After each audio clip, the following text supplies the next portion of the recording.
para sahabat, sahabat yang hebat, sahabat yang kuat, sahabat yang tetap semangat, sahabat yang dikasihi oleh Tuhan. Kita sepakat dan bermufakat untuk tetap menjalani pola hidup sehat, sebab itulah wujud rasa syukur kita kepada Tuhan yang memberi kita kehidupan. Yang kedua, dengan cuci darah untuk melakukan semua kebaikan. Semangat sehat.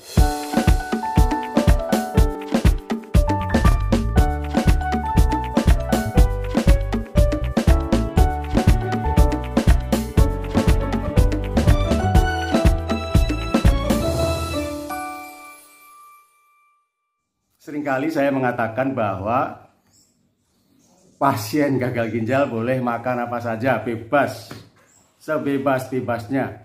Sebab semua makanan diciptakan oleh Tuhan untuk kita, untuk yang sehat maupun yang gagal ginjal. Jadi semua makanan boleh dimakan, ya. Semua makanan boleh kita konsumsi.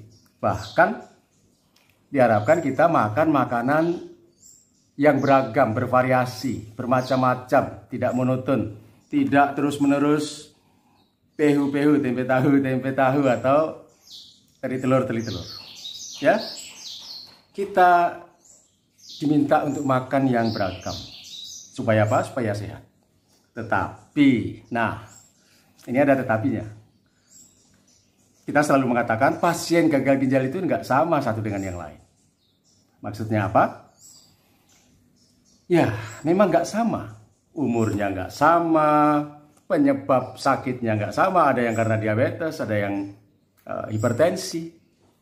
Lalu penyakit bawaannya nggak sama. Jadi banyak hal yang membuat pasien gagal ginjal ini tidak sama satu dengan yang lain. Nah, perbedaan ini juga menuntut perbedaan dalam hal pola makan. Jadi jangan salah menerjemahkan ya sahabatku. Ketika saya mengatakan semua boleh dimakan lalu hajar semuanya, bukan begitu. Ketahui kondisi diri kita masing-masing. Ketahui gangguan-gangguan yang sering timbul dalam diri kita, gangguan kesehatan. Ketahui jika ada alergi yang menyertai. Ketahui penyebab gagal ginjal kita.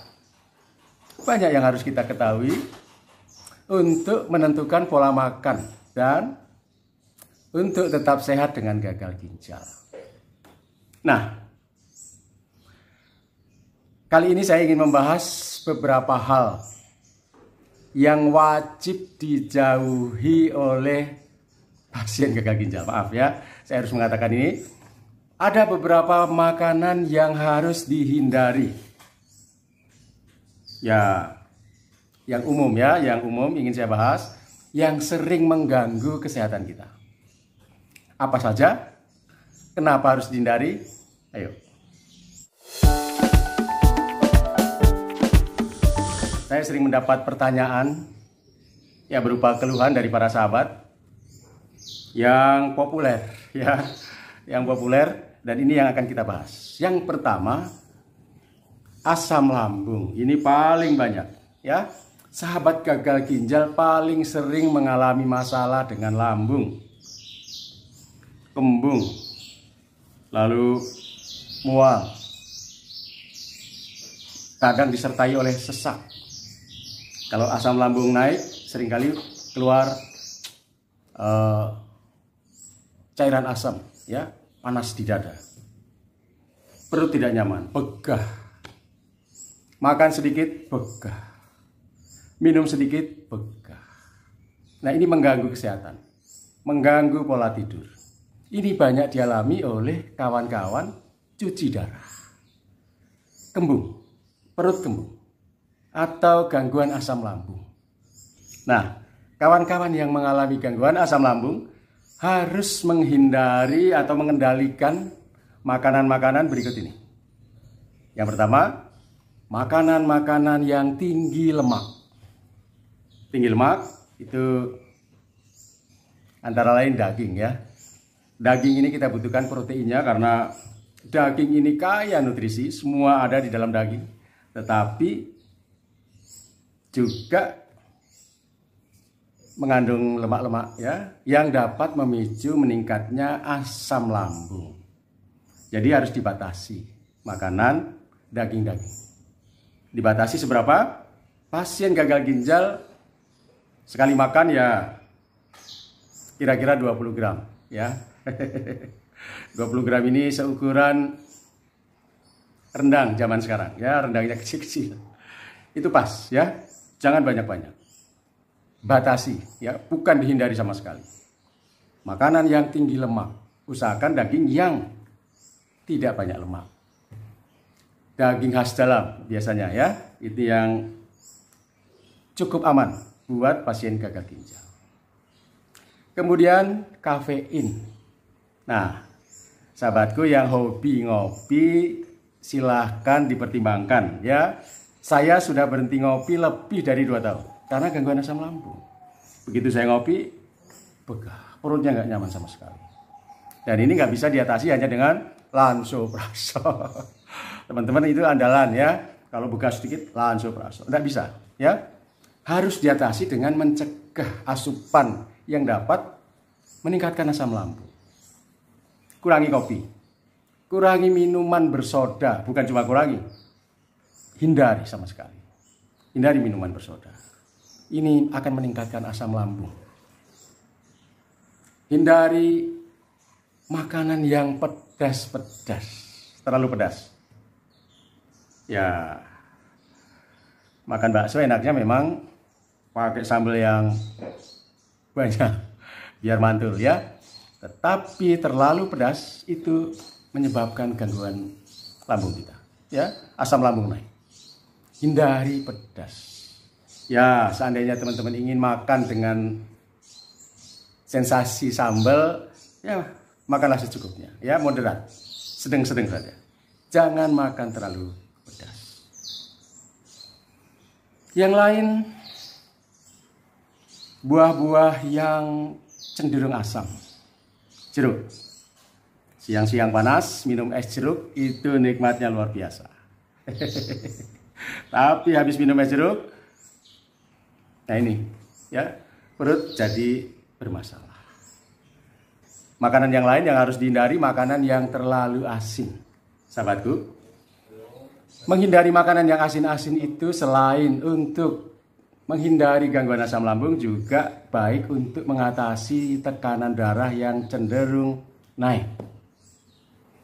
Menghindari makanan yang asin itu membebaskan kita dari gangguan hipertensi. Jadi, itu adalah beberapa jenis makanan yang dapat meningkatkan asam lambung, mengganggu kesehatan kita, mengganggu kenyamanan kita setiap hari. Ini harus dikendalikan dan sebisa mungkin dihindari.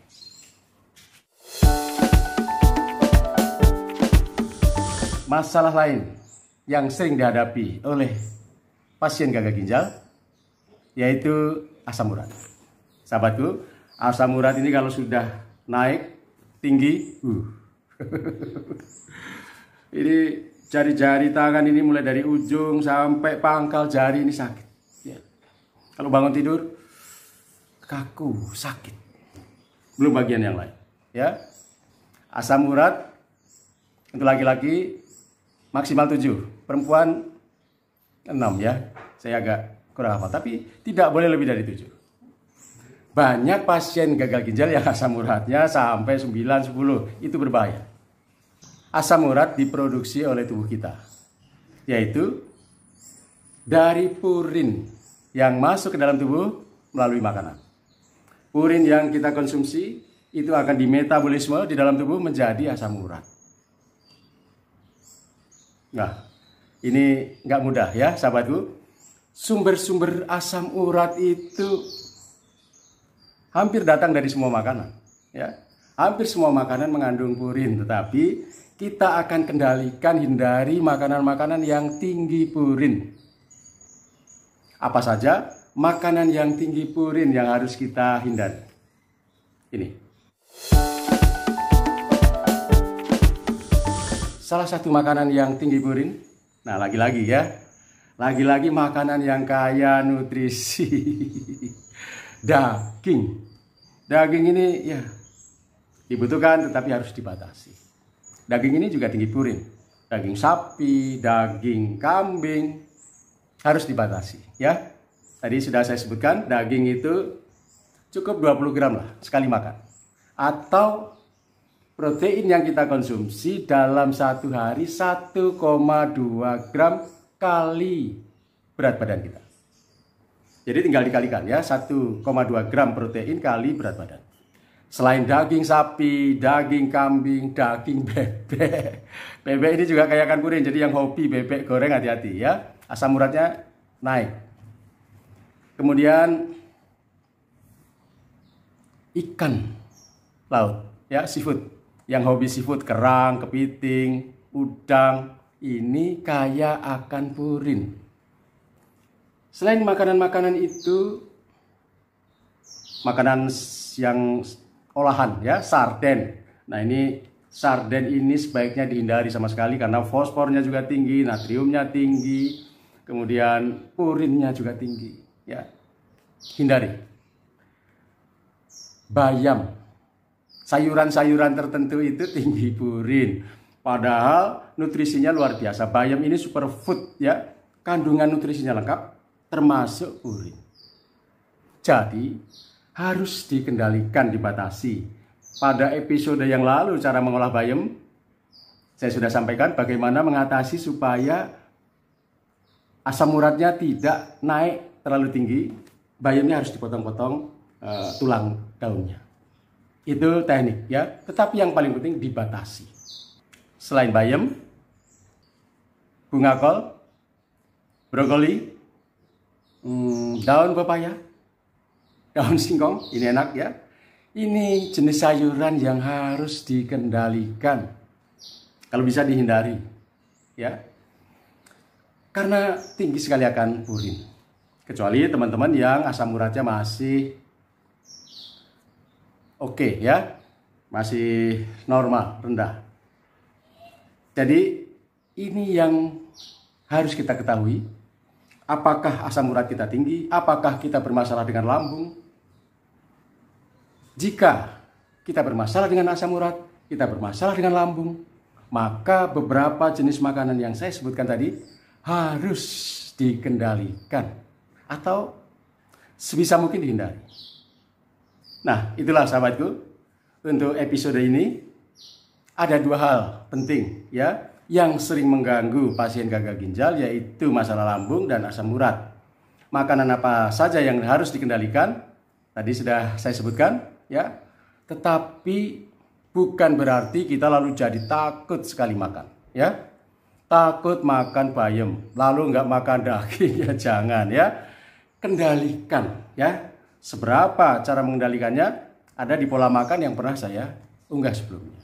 Jadi sahabatku, semua makanan boleh kita konsumsi.